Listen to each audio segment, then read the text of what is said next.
સુરતમાં 3 બાળકીના શંકાસ્પદ મોત. આઈસ્ક્રીમ ખાવાથી કે તાપણાના ધુમાડાથી મોત, તેની તપાસ તેજ. સામાન્ય રીતે નાના બાળકોથી માંડીને વડીલો બધાને જ આઈસ્ક્રીમ ખાવો ગમે છે, પરંતુ સુરતના સચિન વિસ્તારના પાલી ગામમાં એક વિચિત્ર ઘટના સામે આવી છે, જેમાં આઈસ્ક્રીમ ખાધા બાદ 3 બાળકોને ઉલટી થવા લાગી હતી અને તબિયત લથડી હતી. ત્યારબાદ બાળકોને હોસ્પિટલમાં ખસેડવામાં આવ્યા હતા, જ્યાં 3 બાળકોના મોત નીપજ્યા હતા, જ્યારે અન્ય બાળકની હાલત ગંભીર હોવાનું જાણવા મળ્યું છે. જોકે આઈસ્ક્રીમ બાદ આ બાળકોએ તાપણું પણ કર્યું હોવાથી ધુમાડાના કારણે મોત નીપજ્યા કે કેમ તે અંગે તપાસ ચાલુ છે.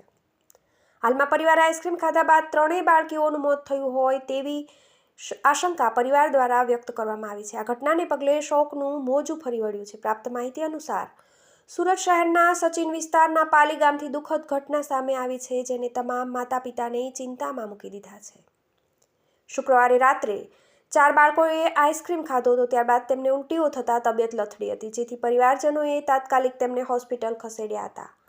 શરૂઆતમાં તેમને એક ખાનગી હોસ્પિટલમાં લઈ જવાયા હતા. ત્યારબાદ તેમને સુરતની સિવિલ હોસ્પિટલમાં ખસેડવામાં આવ્યા હતા, જ્યાં 3 બાળકોના ગંભીર મોત નીપજ્યા હતા અને એક બાળકની હાલત ગંભીર હોવાની માહિતી પ્રાપ્ત થઈ છે.